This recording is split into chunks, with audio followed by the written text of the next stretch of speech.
Lydia Daydoff, Fight Connect TV, and I'm here at Dublin Combat Academy in Dublin with professional MMA fighter Shamrock. Wow. Hello. Welcome to Ireland, officially on camera. How are you? Yeah, I'm alright, I've been better, but I'm alive, so I can't complain. Well, what's going on?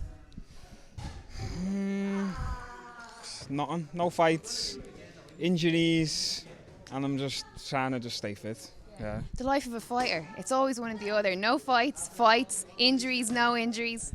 Well, that's the problem. I think that's the biggest problem with my career. Like, if you look, this year I've had one fight. Last year I had 2 fights and about 9 opponent pullouts. The year before that I've had 2 fights, and I'm just always battling with injuries or the lack of fights. Yeah. I mean, the lack of fights is not something that's just down to you. It's something that, like, when fighters are at a certain level, they will find it very hard to get fights. You know, there's a big debate out there, are people being dodged, or is it just unlucky, or what is it? When you look at your own career and your own fights falling through or not getting fights, do you know what it is? Do you think that it's because people are dodging you? People are dodging me, 100%. People do all this on the social media, and then when it's like, yo, let's actually fight, now they start making these crazy numbers that, I want this much to fight. And I'm like, hold on a minute, mate. I know the last event you fought on and you fought for $1,000. But now to fight me, you want $8,000 and $10,000. People just, they love a bit of this, but no one wants to actually bang. How frustrating is that? Because for someone like yourself, I mean, obviously I only know you a couple of weeks from being down here at Dublin Combat Academy, but you seem like someone who's very, very determined, very focused, and you just want to get in there, you just want to fight the highest level, be on the biggest stages, and make a career for yourself. Yeah, well, for me, I've always said this, like, my goal in the sport is not to actually, believe it or not, win belts or to have the most fans or make the most money. My goal in this is to be the best possible martial artist I can be. So I am trying to come in every day, evolve me wrestling, evolve me jiu-jitsu, evolve me striking. And not only that, fight the best in the world. I don't care if it's for a belt, I don't care if it's in the UFC. But I know who the best in the world are. Everyone else knows who they are. They're the guys I want to fight. I'm aspiring here. I don't care about being the best in Ireland or being the best in Liverpool. Or I just want to fight the best in the world. That's where I want to be. So obviously this is the first time that we've had you on the show, and for a lot of Irish fans they may not know who you are, but they'll get to know you and they'll get to love you, absolutely right. But you've had, you're not one of those fighters who, has just stayed in your local area and fought in it. You've travelled around, you've been to Asia, you're obviously in Ireland now, so tell us a little bit about being in Asia and fighting over there. Well, it's a bit weird, like I never planned to be a professional fighter, it just happened by accident. I went out to Asia. I met my jiu-jitsu coach, Professor Bruno. He's basically made me fall in love with the martial art, jiu-jitsu. I honestly believe no matter what he taught, whether it was boxing, jiu-jitsu, that's the art I would have fell in love with, because that's how good of a teacher he is. And then it just kind of built from there. I just ended up fighting all around Asia. I got to travel around Southeast Asia, meet new people.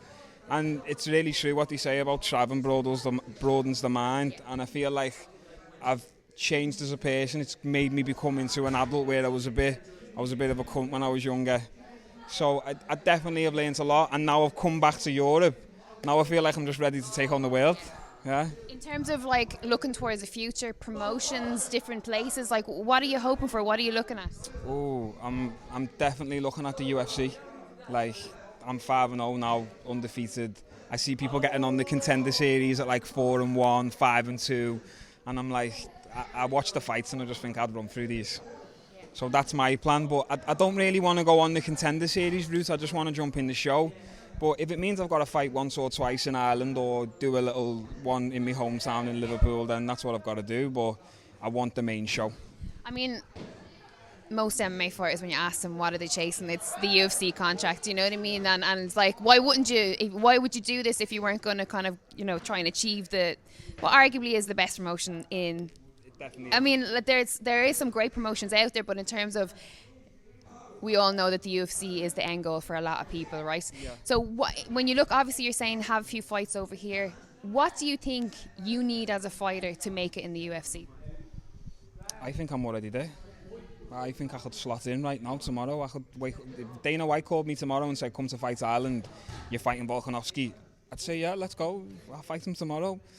But I know there's also other parts to the game that people overlook: social media, fans, and I hate it. I absolutely hate it. But I understand if I want to make it to the UFC, that I kind of do have to do this side of the game as well, and it's boring. But I'm out here just trying to get my name up a bit. I'll fight on local shows. I'll fight anyone. I don't care until eventually Dana goes, "Hold on a minute, who's this mad scouser that keeps shouting me out?" But obviously you're talking about the social media aspect and the fans, and there is that whole package that they look at, you know, and it is it is a frustrating part of it, right? Would you change it? Like, does it need to change, or is it just the way that it is and it's the business? See, I'm not a big businessman, so I can't tell you, "Oh yeah, we need to change this," because at the end of the day, if it doesn't make money, it doesn't make sense. But if it was up to me, I'd delete all social media, I'd throw my phones away, and I'd just train and fight. I just love to fight. This is what I love to do. But I understand, like, you can't just fight and not have the social media side. So I'm doing whatever I've got to do to get to that level. Once I'm at that level, then I might delete it all and go, you're fucked up now. You shouldn't have let me in. Like, remember him? Yeah. But in terms of, like, your own growth, because obviously you're saying that you've a big, to be the martial artist is what you really want to focus on, and what I imagine you want your legacy to be. But in terms of your own growth, how have you changed? What have you learned from being involved in fighting and training martial arts? Well, I come from, like most of the lads in this gym, from the streets. Like, I had a different mentality before I ever started martial arts. My mentality was like, "Oh, I've had street fights, I know how to fight, I'm a tough lad." And then you walk in the gym and you get humbled, and then you kind of realise, like, hold on a minute, I'm not the guy I thought I was. Maybe I need to start taking this shit serious. And I did. I put my life into it 3 times a day, sleeping in the gym, eating in the gym. People don't see the hard work, but 5-6 years of non-stop grind has brought me to where I am now. There's a big argument, online or in, communities where we say boxing gyms, MMA gyms, they're trying to fight for grants, they're trying to fight for funding, they're trying to put more emphasis on kids from local streets or from local areas that are on the streets to come into the clubs to learn a martial art, to learn discipline. Those of us who train know what it can do and how it can change a child's life. What would you say to parents that have children that want to train but they don't want to have them in a boxing gym or a martial art gym? Well, I can understand the mentality of some parents that you don't want your child to get punched in the face. But there's not just one martial art. If you don't want your child to take brain trauma, which I wouldn't with my son. If I had a son or a daughter, I would not send them to boxing. Not until they were 16, 17, 18 and had a fully developed brain.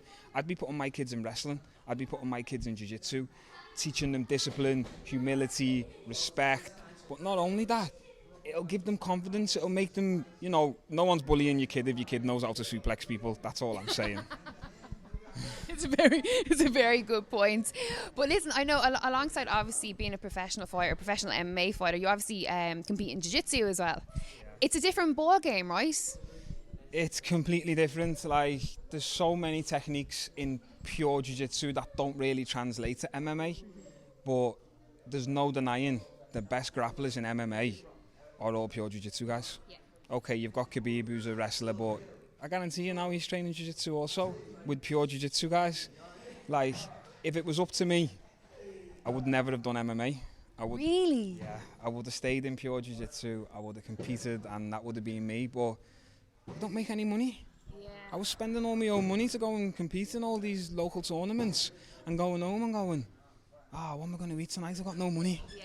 Well, especially IBJJF, right? The tournament costs are, $100, $200. You really do have to save. We have jiu-jitsu athletes that are like saving all year round, as well as training as full-time athletes to go and compete and to compete at the highest level.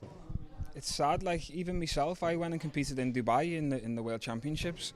I had to do a GoFundMe and get funding from people around me, and it's sad because not every athlete has got that backing, that funding, that money.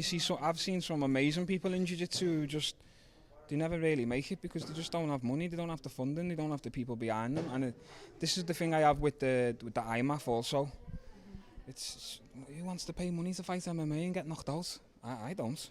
That's why I had 4 amateur fights and straight away turned professional, because you're not punching me in the face for free. Now, for the IMAF, there is a little bit of an argument that they're developing a kind of a blueprint, I suppose, that it shows people that MMA is a sport, and it's kind of the amateur end, and it's like the camaraderie of the Team Ireland or Team UK going. Can you see it from that point of view, how it could be beneficial? I do see it from that point of view, but also, how many lads from this local area can go and compete in the IMAFs without backing and funding? I don't know anyone from my area that can do it. I know people that want to go to IMAF, but they can't afford it. I'd say... What's the answer? Local scenes. Build the local scenes. We don't need to run to Dubai to fight. There's fights here. There's lads here that want to fight tomorrow. Let's start matching the best guys up against the best guys instead of doing this whole, oh, I want to protect my guy and build him till he's a 10-0 and then send him to the UFC. Just forget all of that. We'll all make it to the UFC anyway. Do you think about after fighting? After retirement? Never. I'm fully focused, 2 foot in. I do not believe in having a backup plan. I do not believe in a fallback or getting a degree in case fighting doesn't work. I'm 2 feet in. If this doesn't work, I can at least say, well, I gave it everything I've got. Is that scary? No. Do you know what? I've lived my whole life like that in everything I've done. So even when I came to Ireland, it was like, I was just sitting there one day and I went, you know what? I've done everything I can do in Asia. I'm not getting opportunities. No one wants to fight me. So I just said, fuck it, let's go. And the first place I thought of, where's close to Liverpool, but not Liverpool? Ireland. And I just literally just booked my flight and jumped on a plane. Really? Yeah. Are you delighted now that you're here and that you made the choice? I can't say I am, because, yeah, it sounds bad. I like Ireland. I like the people. It's an amazing place, but, you know, I come here with big goals. Yeah. I come here with fights. I had 3 fights lined up. One of them was for a world title. And then it's like, I come here 2 days before lockdown, coronavirus, all my fights get cancelled. I don't know anyone. All the gyms are closed. And I'm just sitting at home for like however many months, 4 months, with no training. Yeah. It wasn't ideal. And, you know, I do feel when I first come, I was sharper than I am now. Yeah. And it's weird to say that because I am still training now and I'm back training, but don't know.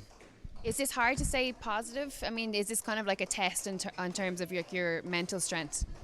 I kind of believe everything happens for a reason, so I don't really try and fight it. If something's meant for me, it's going to come anyway. I don't really try and fight it and push it away, or if something's out of my reach, I don't try and chase it. I just focus on every day showing up, every day training, every day trying to be the best martial artist that can be. And when an opportunity presents itself, I'm taking it with 2 hands and running with it. Well, on that note, I hope it does come soon. I hope so. Hope it does come soon for you. Yeah, it would be a waste otherwise, right? Well, I'm not getting any younger. I'm 27 this year. You know, maybe I'll end up fighting till I'm like 35. I don't want to be fighting the best guys in the world when I'm past my prime. I want to be fighting them when I'm 27, 28, 29. I'm ready now. I'm hungry. I want to prove what I can do. I'll leave you with this one. What's the most important lesson that you've learned in all of this?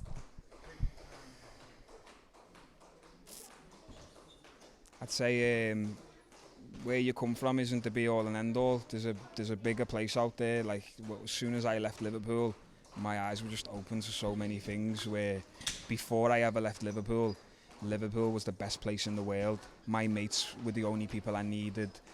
I just thought I was living the best life. And then when I left and I seen how many opportunities are outside for people like us compared to where we come from, I never wanted to go back. That's a good note to leave our interview on. Thank you.